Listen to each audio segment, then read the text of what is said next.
Someday, when I'm awfully low. Music is such an important part of our lives. It's the soundtrack of our lives. It's the things that we associate most with events in our lives, with things that we experience. And the way you look tonight.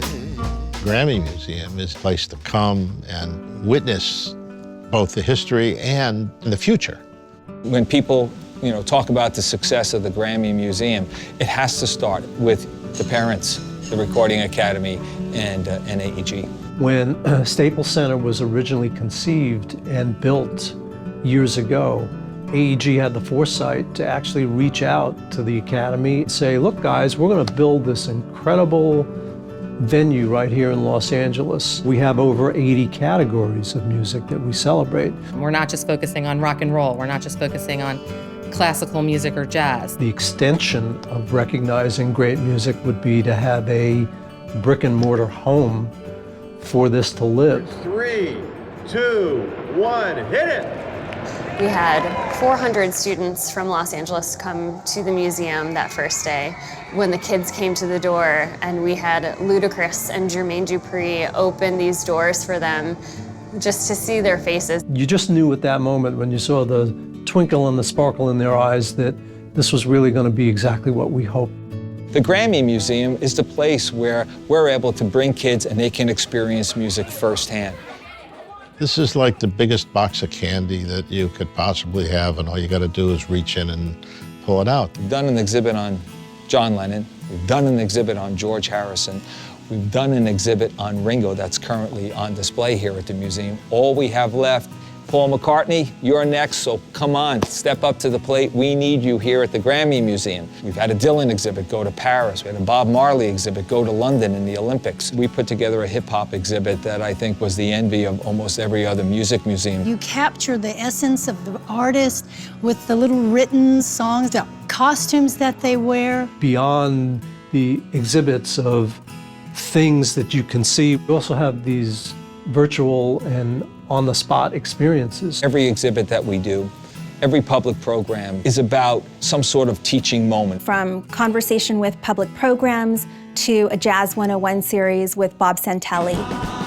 We've hosted over 350 public programs here, and I have to say, when I got the yes that Jack White was going to come to the museum, that was a personal, historical moment in my eyes. In that little intimate theater, that 200-seat theater, you hear their stories from their own mouths and their own influences in their life. Through the GRAMMY Museum, I had the opportunity to meet DMC from Run DMC. I got a chance to ask him, what's the difference between music now and music then? So when we have different discussions in my circle about hip-hop, I can just tell him like, hey, DMC told me this, and that, and this, I always win. We're kind of the liaison or the middleman between students in our local Los Angeles area and these artists that to the students seem really untouchable. When we became Public Enemy, it was just bringing all that stuff right back up and seeing somebody 9 and 10 and 11 and 12 years old loving hip-hop, planting that seed back out there. The GRAMMY Museum education team has put on 6 programs at the White House. We've done music of the civil rights movement, Motown, country, the blues, soul music, and then most recently, Latin music. When you're in the White House and you're sitting 5 feet away from the First Lady, and she's thanking the GRAMMY Museum for our efforts in getting kids there and for carrying out what it is about American music that makes our music tradition so great. It gives me chills just thinking about it, quite honestly. We've been members from the beginning. We're charter members. We started out just looking for the entertainment aspect, but the diversity of the programs, the exhibits that you put on here, you're doing so much more than we ever got in school. We're very fortunate to have a museum in our backyard. Every day, it's a revelation every time we come. This is why we're doing it. We're doing it because people from LA, kids, adults, every visitor will come in and really be thrilled by all the hard work that our team and other teams have put into this great new museum. It's very important to support social-based institutions within our community. This institution in particular has the right idea with regard to working with students in schools. Over 30,000 kids every year come to the Grammy Museum. We have programs during school, after school, during the summer. But quite honestly, we have a lot more to do. There's so many more students who don't have music education. LA is cutting music programs on a daily basis, it seems. If we could even hit a quarter of the students that need music education, we would be doing such good. I need your love, and I want your love.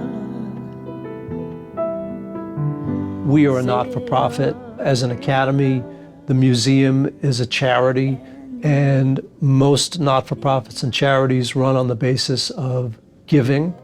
You give and you give. To this I can attest, 'cause you made me. Instead of 30,000, why not 50,000? Instead of programs that just exist on Tuesdays and Thursdays, why not 5 days a week? We'd love to do that. We need your help, we need your support, we need your commitment so that these programs can grow.